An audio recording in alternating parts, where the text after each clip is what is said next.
Assalamualaikum warahmatullahi wabarakatuh. Waalaikumsalam warahmatullahi wabarakatuh. Alhamdulillah. Alhamdulillahil jabbaril qahhar. Al-azizil ghaffar.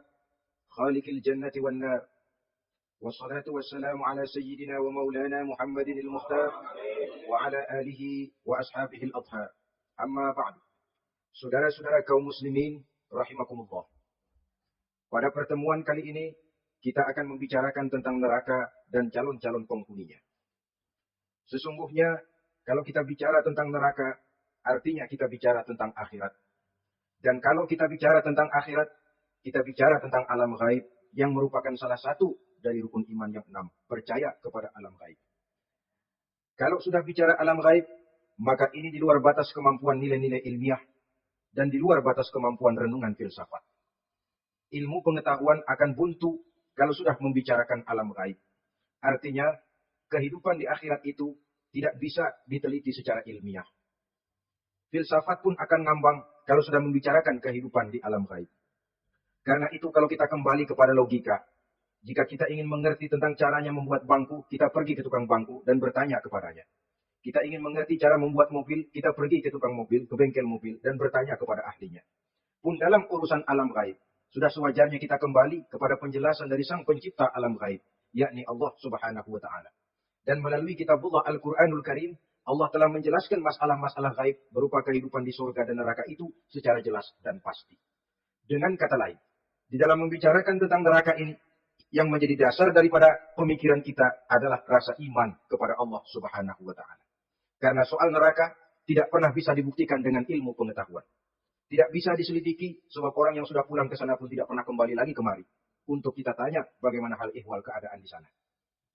Saudara-saudara kaum muslimin, rahimakumullah. Neraka, dalam istilah Quran, selalu disebut dengan narun.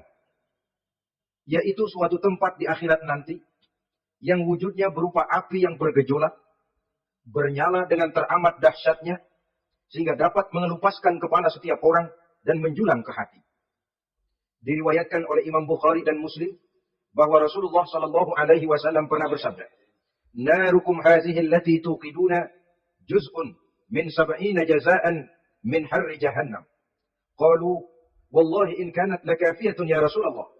Qala, "Fa innaha fadlat bi 69 jazaa." Apimu yang kamu pakai di dunia ini, kata Nabi, untuk memasak, untuk menyalakan lampu, api yang kau pakai di dunia ini cuma satu bagian kecil dari 70 kali bagian panasnya neraka jahanam. Sahabat waktu itu terperanjat lalu berkata, "Wallah, in kanat lakafiyatun ya Rasulullah." Ya Rasul, api di dunia ini saja sudah cukup untuk menghanguskan kami, untuk menghanguskan apa yang ada. Bersabda Rasulullah sallallahu alaihi wasallam, maka sesungguhnya api neraka itu dilebihkan panasnya dengan 69 kali daripada panasnya api di dunia ini. Jadi, sepanas-panasnya api yang pernah kita rasakan di dunia ini, maka api di neraka nanti 69 kali lebih panas dari api yang kita rasakan paling panas di dunia. Hadis yang senada dengan penjelasan ini, di samping Jawahirul Bukhari, kita bisa menemukannya dalam Mukhtasar Tazkiratul Qurtubi dan Mukhtasar Ibnu Abi Jamrah misalnya. Saudara-saudara kaum muslimin, rahimakumullah. Sehingga boleh jadi, seringan-ringan azab penduduk neraka di akhirat nanti, kata Nabi, seorang yang di telapak kakinya diletakkan kerikil neraka yang sangat kecil, lalu mendidih otaknya. Itu seringan-ringannya. Di tapak kakinya diletakkan kerikil neraka yang oleh karena panasnya lalu mendidih otaknya. Itu yang paling ringan. Gak apa-apa. Cuma segitu aja. Di telapak kakinya ditaruh kerikil, otaknya lalu jadi mendidih karena menahan panas. Pantas kalau satu hari Luqmanul Hakim pernah memberikan nasihat kepada anaknya, kata beliau, "Anakku, kerjakanlah dosa seberapa kekuatanmu menanggung azab Allah. Dan laksanakan ibadah seberapa hajat dan keperluanmu kepada Allah. Berapa banyak hajatmu kepada Allah, begitulah kamu harus beribadah. Kalau kamu merasa tidak berhajat dan tidak perlu apa-apa kepada Allah, ya tidak usah ibadah." Logikanya kan begitu. Saudara-saudara, dalam hidup ini ada nggak yang nggak perlu kepada Allah? Ada nggak? Seluruh kita memerlukan Allah. Karena itu Luqman betul dengan bahasa diplomatis. "Anakku, kerjakan ibadah seberapa hajatmu kepada Allah. Makin banyak hajatmu kepada Allah, makin banyak hendaknya kamu melaksanakan ibadah. Tapi kalau kamu sudah merasa bisa hidup tanpa Allah, persilahkan kamu tidak usah ibadah. Sebaliknya, kerjakan dosa seberapa kekuatanmu menanggung azab siksaan Allah. Kalau merasa sudah belajar ilmu kebal, kira-kira di neraka nanti nggak apa-apa, persilahkan kerjakan dosa sebanyak-banyaknya. Tapi kalau masih berpikir, jangan dibakar di neraka, nginjak puntung rokok, lompat. Kalau masih berpikir ke situ, ya hati-hati, saudara-saudara. Nah, sebagaimana surga, neraka pun ada pintu-pintunya. Dan yang melalui pintu-pintu itu sesuai dengan dosa yang dia kerjakan pada waktu kehidupannya di dunia ini. Jadi setelah manusia diadili, mereka kumpul di padang mahsyar beramai-ramai. Yang mendapat kitab di tangan kanan, yang selamat dari proses pengadilan, yang sudah nyata lebih banyak kebaikannya daripada kesalahannya, wajah mereka berseri-seri. Tapi yang rapotnya merah, yang timbangannya lebih banyak kejahatannya, mereka mukanya udah pada gulem. Di tengah itulah kedengaran pernyataan dari Allah Subhanahu wa taala. Salamun qaulan min Rabbir Rahim. Ada ucapan selamat dari Allah, Tuhan yang Maha Pengasih dan Maha Penyayang. Salamun alaikum. Selamatlah kamu, wahai orang-orang yang kelak akan sampai ke surga. Yang lulus di pengadilan dapat ucapan selamat dari Allah. Tapi pada saat itu juga Allah mengatakan, wamtazul yauma ayyuhal mujrimun. Pada hari ini, semua orang-orang yang kurang ajar, supaya minggir. Wamtazul yauma ayyuhal mujrimun. Orang-orang yang durjana, kelompok durhaka, para pembuat dosa, misah hari ini, minggir semuanya. Kamu akan digiring ke dalam neraka. Saudara-saudara kaum muslimin, rahimakumullah. Baik mereka yang akan menuju surga, baik mereka yang akan masuk ke dalam neraka, sama melintasi satu jembatan yang melintang di atas neraka. Dalam surah Maryam ayat 71 dan 72. Walaupun jembatan itu tidak digambarkan secara jelas, tapi kita temukan penjelasan Allah sebagai berikut. Wa inna minkum illa wariduha. Kana ala rabbika hatman maqdiyya. Thumma nunajjil lazina taqaw wa nazaru zalimina fiha jasiyya. Saudara-saudara, dan tidak ada setiap orang pun kecuali mereka akan melalui api neraka itu. Adapun orang-orang yang bertakwa, mereka diselamatkan oleh Allah. Sedangkan orang-orang yang zalim, mereka terlempar ke dalam jurang neraka. Nah, itu yang dinamakan dengan sirat. Ada memang riwayat menjelaskan bahwa sirat itu kecilnya seperti rambut dibelah 7, tajamnya lebih tajam dari mata pedang. Tapi dalam banyak hal, orang lewat di atas sirat itu bergantung kepada amalannya waktu dia hidup di dunia ini. Maka jangan heran, ada orang yang lewat di atas sirat itu seperti kilat. Lep, sudah sampai di surga. Ada yang lewat di atas sirat itu seperti orang terbang. Ada yang lewat di atas sirat itu seperti orang lari. Ada yang seperti jalannya unta. Ada yang merangkak. Ada yang gelantungan.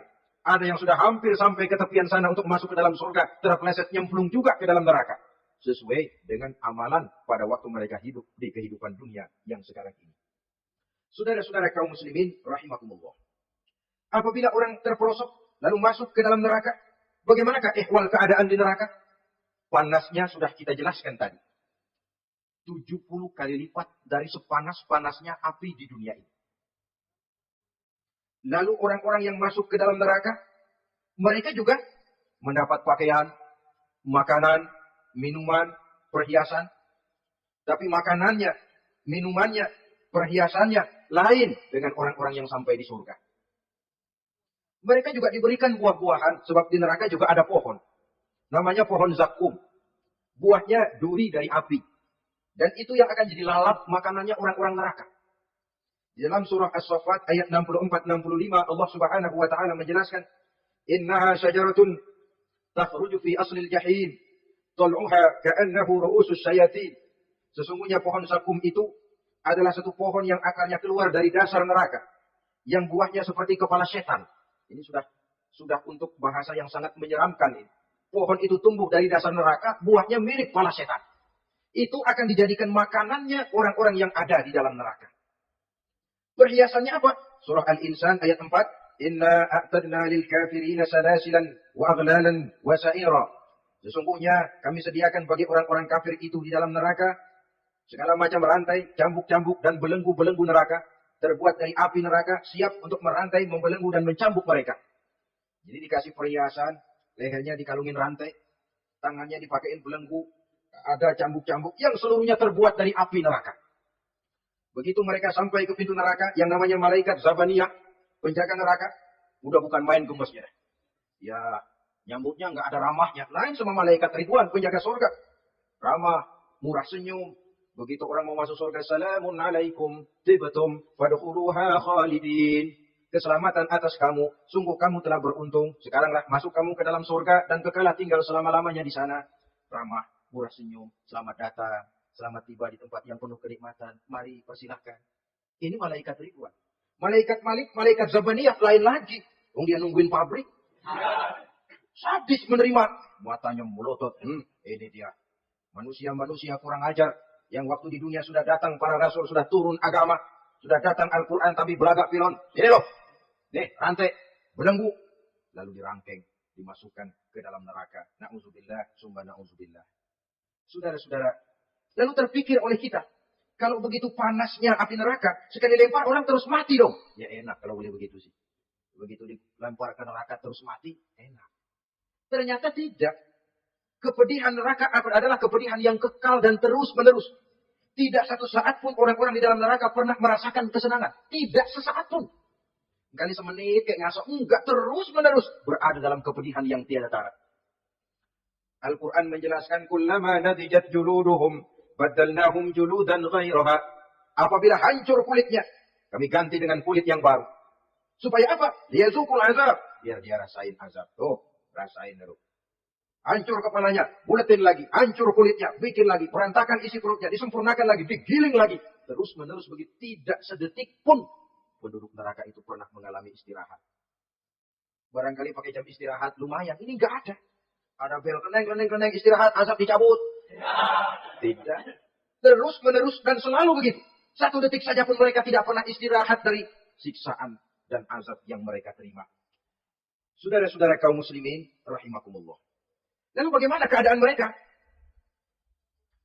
Ada orang-orang di dalam neraka itu yang dikenakan pakaian dari api neraka. Luar biasa. Dikasih pakaian dinas dari api. Kemudian kepalanya dituangi air yang sedang mendidih. Yang dengan tuangan air itu dihancur luluhkan segala isi perutnya dan kulit-kulitnya. Setelah itu mereka dicambuk dengan cambuk-cambuk dari besi. Apabila mereka hendak keluar dari neraka, mereka dicampakkan kembali ke dalamnya. Dan dikatakan kepada mereka, rasakan siksaan yang membakar ini. Dalam surah Al-Hajj ayat 19 sampai 22, kita bisa simak firman Allah Subhanahu wa taala.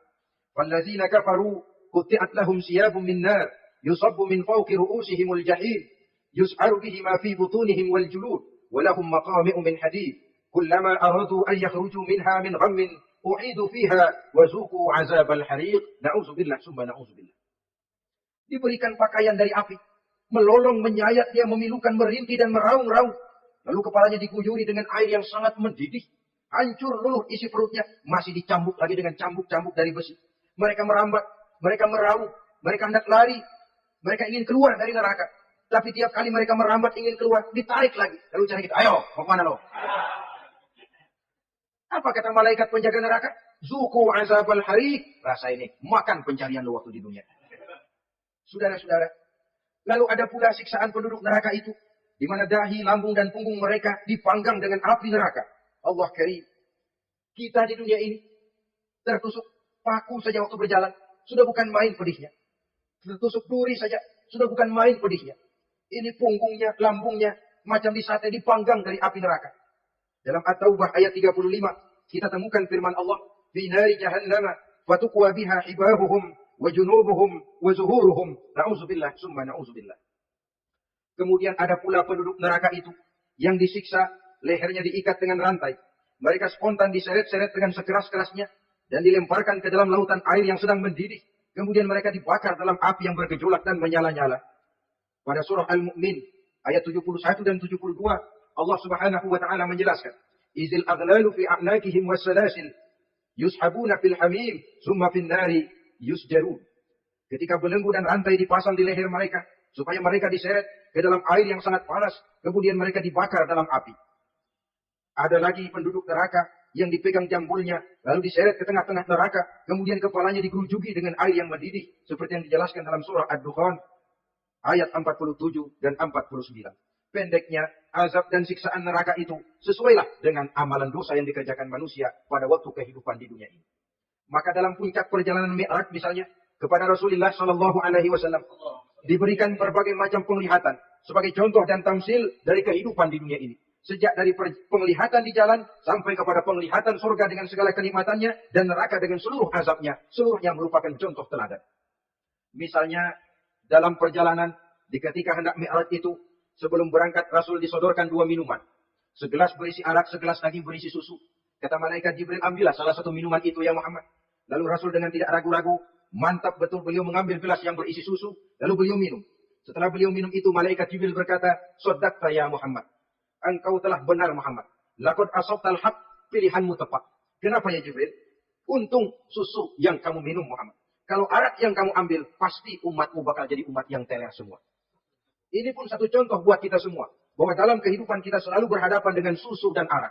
Berhadapan dengan hak dan batil. Berhadapan dengan benar dan salah. Maka hati-hati kita jangan sampai salah pilih karenanya. Lalu yang ada kaitannya dengan persoalan kita, penglihatan yang diberikan Allah kepada beliau di neraka. Beliau melihat sekelompok orang dilontari kepalanya dengan batu dari api neraka. Tiap kali dilontari kepala itu hancur berkeping-keping, berantakan otaknya. Lalu dibulatkan kembali. Setelah kepala itu bulat kembali, disambitin lagi. Menjerit, meraung, merintih kesakitan. Hancur kepalanya, berantakan otaknya. Lalu dibulatkan lagi. Terus menerus begitu, tidak pernah berhenti. Sampai Rasul bertanya, "Ya Jibril, ini orang kenapa? Kepalanya dilontari dengan api neraka sampai hancur, lalu dibulatkan kembali." Kata malaikat Jibril, "Ya Muhammad, itulah contoh daripada umatmu yang berat untuk sujud kepada Allah Tuhannya. Itulah contoh dari umatmu yang waktu hidup di dunianya tidak pernah mendirikan sholat sama sekali. Sombong yang paling sombong adalah sombong kepada Allah. Artinya tidak mau sujud kepada Sang Maha Penciptanya." Jadi barangkali saudara punya cita-cita atau keinginan, saya mau yang ini saja. Persilahkan, gak usah sembahyang. Lalu ada lagi sekelompok kaum. Perutnya besar, sebesar rumah. Dililit dengan kala dan ular dari api neraka.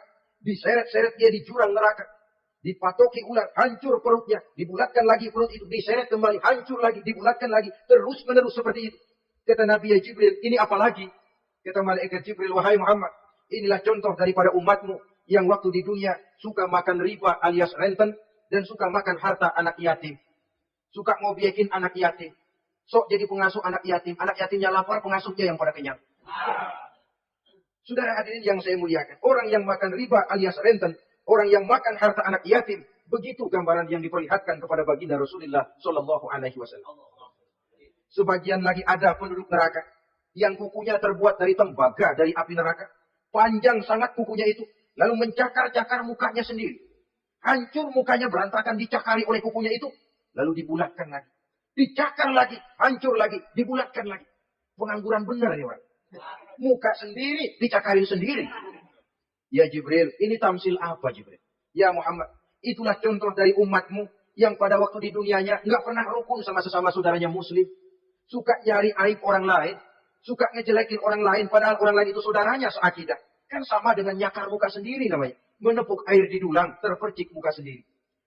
Kejelekan saudaranya dikorek-korek, aib saudaranya diobral di pasar umum. Orang macam itu nanti tangannya akan tumbuh kuku panjang dari tembaga yang akan mencakar dan mengoyak-ngoyak mukanya sendiri. Itu kita bisa lihat nanti. Oh, ini yang waktu di dunia suka ngorek-ngorek kesalahan orang tuh lagi pada nyakarin mukanya. Oh, begitu. Saudara-saudara kaum muslimin rahimakumullah.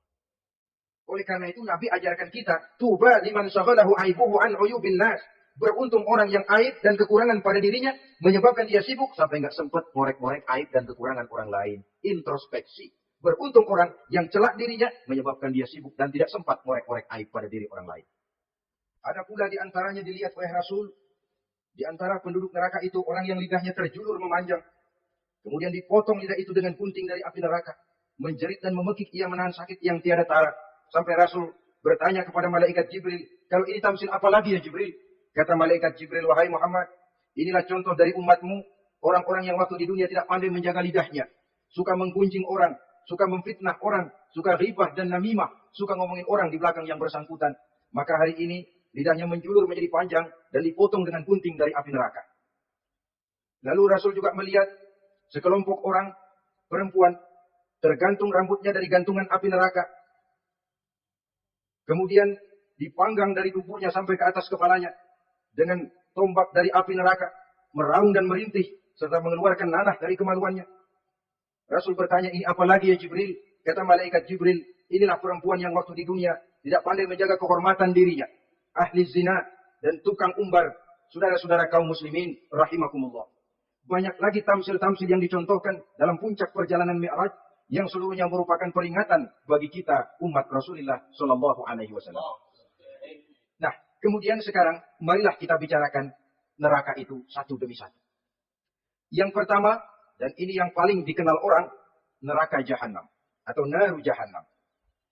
Siapa yang dijelaskan Allah akan menjadi penghuni neraka Jahannam ini? Pertama dalam surah Al-Ankabut ayat 68. Wa man azlamu mimman iftara 'ala Allahi kadziban aw kadzdzaba bil haqqi lamma ja'ahu alaysa fi jahannam maswal lil kafirin. Adapun orang-orang yang zalim kepada Allah, mendustakan ayat-ayat Allah dan mendustakan kebenaran setelah datang kebenaran itu, bukankah neraka Jahannam merupakan tempat kembali bagi orang-orang kafir? Jadi dalam Al-Ankabut ayat 68 ini dijelaskan, penduduk neraka Jahannam itu pertama adalah orang-orang kafir. Siapa orang kafir? Menurut keyakinan akidah kita, setiap orang di luar Islam adalah kafir. Kemudian yang kedua, dalam surah Al-Hijr ayat 42 dan 43, penduduk neraka Jahannam itu, Inna ibadi laisa laka alaihim sultanun illa man ittaba'aka minal ghawin wa inna jahannama la maw'iduhum ajma'in. Sesungguhnya hamba-hambaku tidak akan bisa kamu kuasai, hai iblis, kecuali mereka yang mengikuti tipu dayamu. Sesungguhnya neraka Jahannamlah tempat mereka seluruhnya.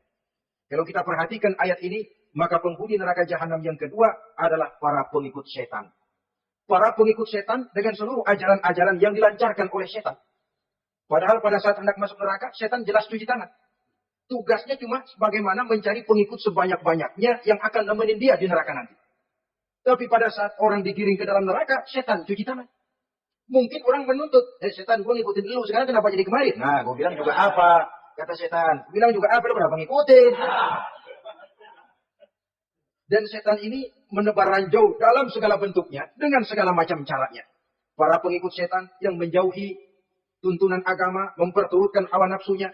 Setan membisiki manusia lewat minuman keras, setan masuk manusia lewat judi, lewat zina, lewat kenikmatan yang melalaikan orang dari kehidupan akhirat dan selanjutnya. Dengan segala macam cara. Kadang-kadang dalam ibadah, setan juga masuk.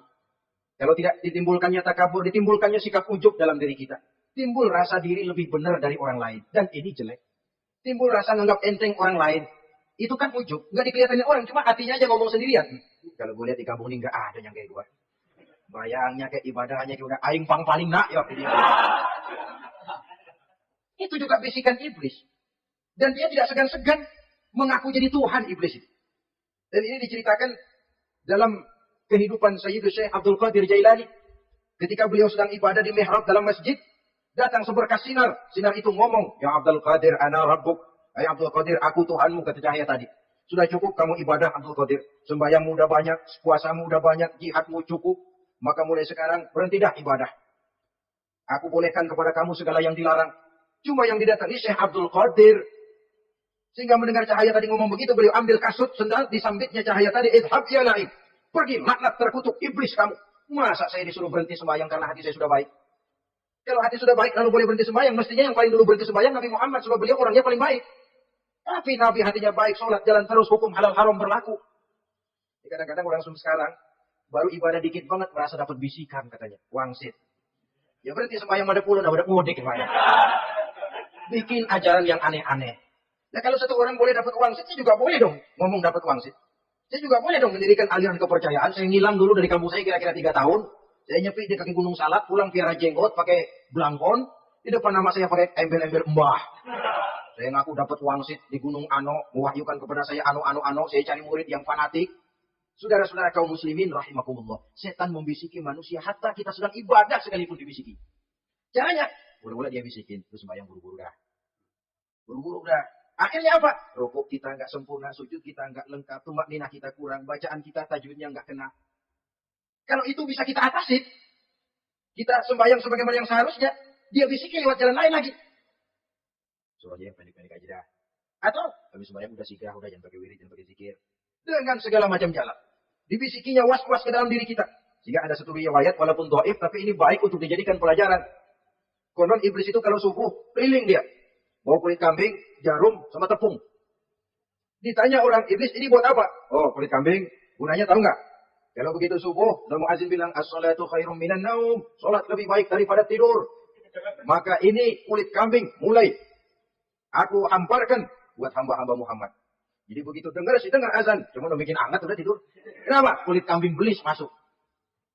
Saudara-saudara, lalu kata orang tadi lagi, nah kalau tepung buat apa itu? Oh, tepung.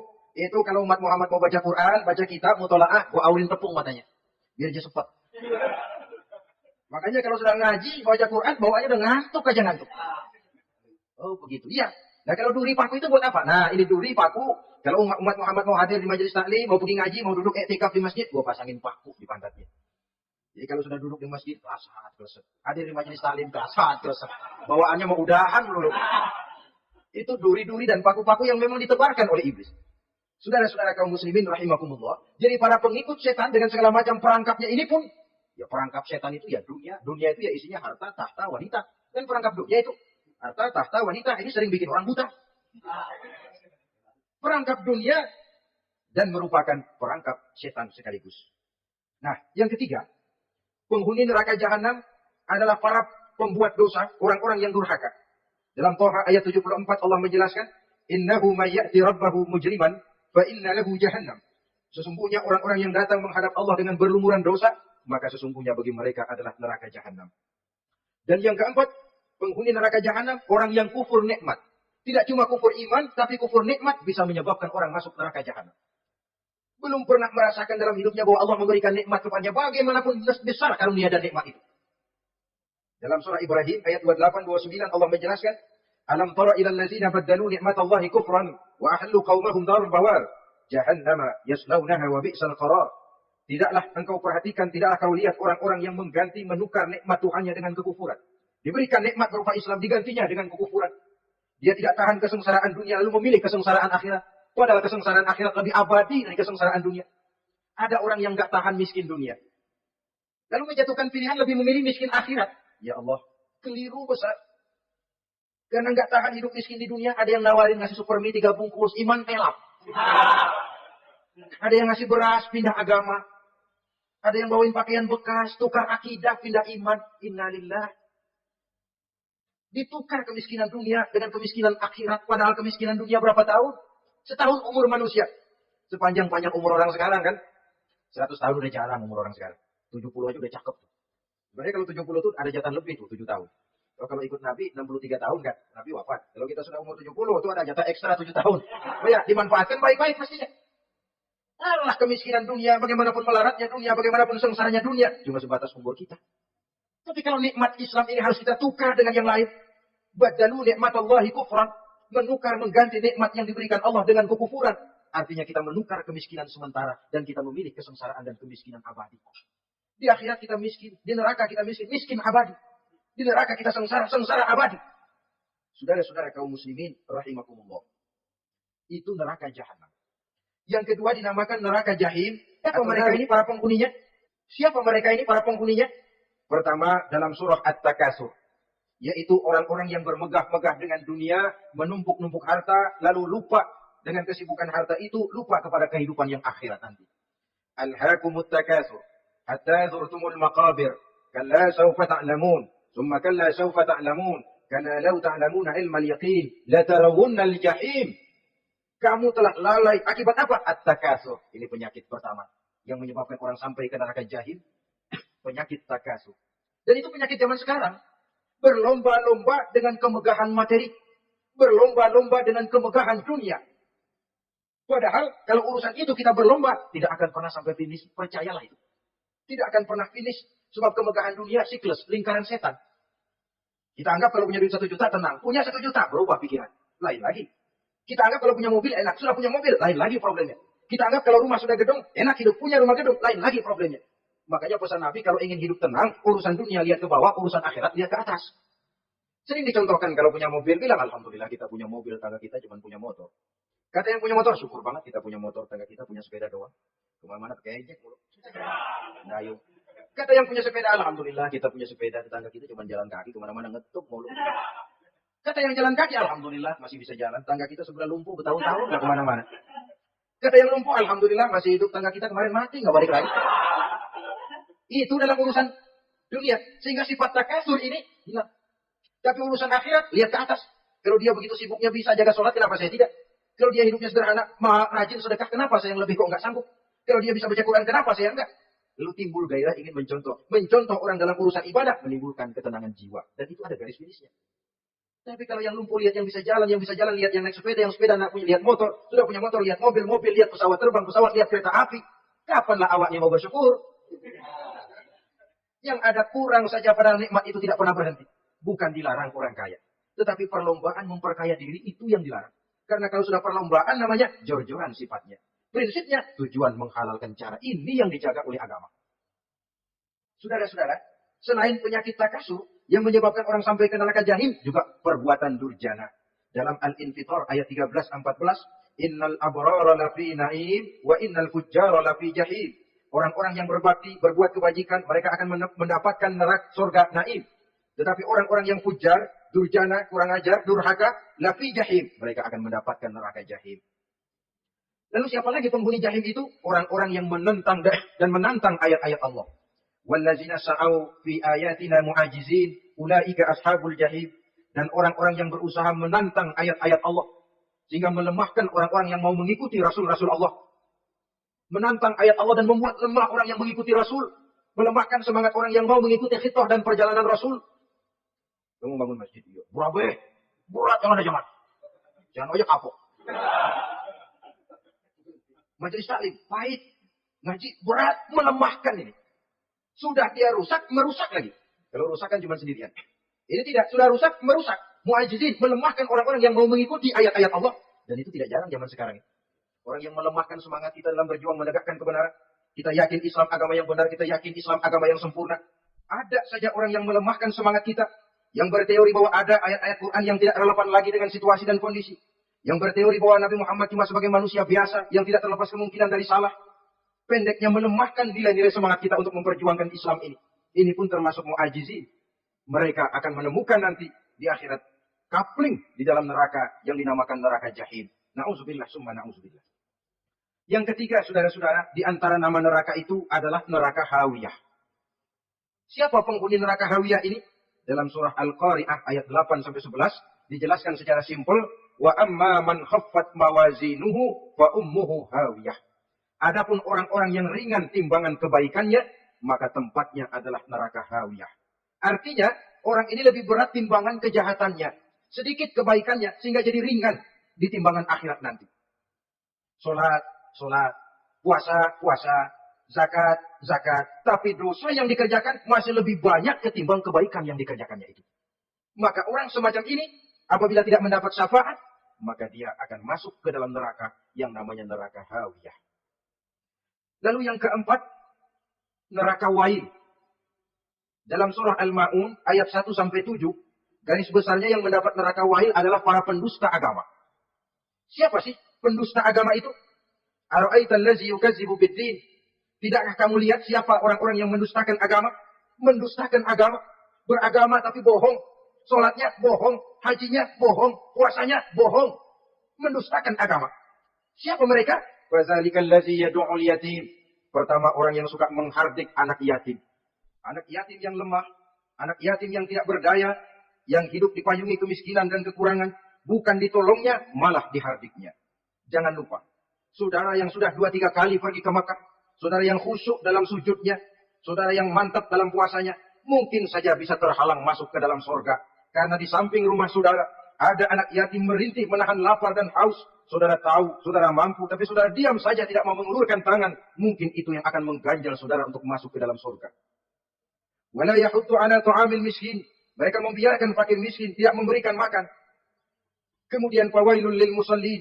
Mereka juga melalaikan solat. Allazina hum an solatihim sahun. Allazina hum yura'un. Mereka juga riak di dalam amalnya. Saudara hadirin kaum muslimin rahimakumullah. Melakukan melalaikan solat, kemudian riak dengan amalnya, termasuk amalan solatnya. Kalau jadi imam, bahasanya dibuat sepase-pasenya, surahnya yang panjang-panjang, paling pendek sabbihi sama wadduha. Tapi kalau solat sendirian cukup qul huwallahu ahad sama inna a'tainakal kautsar. Hilang lagi nilai keikhlasannya. Dan terakhir, mereka enggan untuk membayar zakat. Yang memenuhi ciri-ciri inilah yang dikatakan sebagai pendusta agama. Menghardik yatim, membiarkan fakir miskin, melalaikan sholat, riya, dan enggan membayar zakat.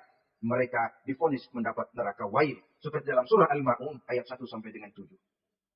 Saudara-saudara kaum muslimin, rahimakumullah. Yang kelima, neraka sa'ir. Neraka sa'ir ini pertama buat mereka yang memakan harta yatim. Kalau tadi tidak mau membantu, ini malah membantu, tapi tujuannya malah ngobyekin anak yatim. Mereka yang memakan harta yatim. Dalam An-Nisa ayat 10. Innal ladzina ya'kuluna amwalal yatama zulman, innama ya'kuluna fi butunihim nara, wa sayaslawna sa'ira. Sesungguhnya orang-orang yang memakan harta anak-anak yatim dengan zalim, mereka sebenarnya telah memakan neraka, memasukkan api neraka ke dalam perutnya. Mereka akan dilontarkan ke neraka sa'ir. Selain itu, orang-orang yang mengingkari apa yang diturunkan oleh Allah Subhanahu wa taala, mengingkari kebenaran Quran, mengingkari Rasul, pendeknya mengingkari Islam, dijelaskan dalam surah Luqman ayat 21. Yang keenam, saudara-saudara, yang dinamakan dengan neraka laza namanya. Pertama, untuk pembangkang dan orang yang menjauhi agama. Yang kedua, orang yang berpaling dari kebenaran. Dan yang ketiga, orang yang suka menumpuk-numpuk harta dan menyimpannya, tidak mau membayar zakat, infak, apalagi sedekah. Ini kita temukan penjelasannya dalam surah Al-Ma'arij ayat 15 dan 17. Yang ketujuh, dinamakan neraka sakor. Siapa penghuni neraka sakor ini?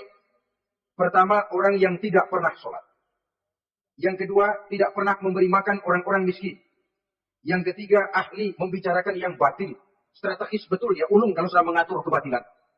Kemudian yang keempat, orang yang mendustakan hari akhir. Dalam surah Al-Mudaththir ayat 42 sampai 47, kepada penduduk neraka sakor ditanya, "Ma salakakum fis sakor?" Apa yang menyebabkan kamu masuk ke dalam neraka sakor? Qalu lam nakum minal musallin, wa la nakun nut'imal masakin, wa kunna nakhudu ma'al khaidin, wa kunna nukadzibu yaumaddin. Mereka menjawab, kami di dunia tidak pernah sholat, tidak pernah memberi makan fakir dan miskin. Kami selalu berkumpul dengan orang-orang yang batil dan membicarakan kebatilan, dan kami mendustakan adanya hari akhir. Yang kedelapan, yang terakhir adalah neraka hutamah. Ini diperuntukkan bagi para pengumpat, pencela, para penghina orang lain, mencari aib saudaranya, kemudian juga mereka menumpuk, menghitung-hitung harta, lalu kikir dan bakhil dengan hartanya itu. Dalam surah Al-Hujurat ayat 11-12, kemudian surah Al-Humazah ayat 1 sampai dengan 7, kita temukan penjelasan itu. Pada akhirnya, saudara-saudara, kalau penduduk surga mereka kekal di dalamnya, maka penduduk neraka ini ada dua macam. Ada penduduk musiman, ada penduduk permanen. Kalau yang namanya penduduk permanen, itu sudah punya paspor, KTP. Memang penduduk permanen itu mereka yang kekal selama-lamanya di dalam neraka. Mereka lah orang-orang musyrik dan orang-orang kafir, termasuk orang-orang munafik. Bahkan lebih dahsyat lagi yang namanya munafik. Kata Allah, innal munafiqin fid darkil asfal minan nar. Orang munafik itu berada di dasar jurang neraka yang paling bawah, keraknya neraka. Saudara-saudara, adapun penduduk yang semi permanen, ia masuk neraka buat sementara saja. Sekedar dengan dosa-dosa yang dikerjakannya. Mereka adalah orang-orang mukmin yang asli. Orang-orang Islam yang waktu di dunianya berbuat dosa. Mereka masuk ke dalam neraka, menerima azab sesuai dengan dosa yang dikerjakannya. Setelah itu mereka akan diangkat dari surga untuk ditempatkan di dalam. Mereka akan diangkat dari neraka untuk ditempatkan di dalam surganya Allah Subhanahu wa taala. Seperti banyak dijelaskan dalam hadis-hadis sahih yang diriwayatkan oleh Imam Bukhari dan Muslim.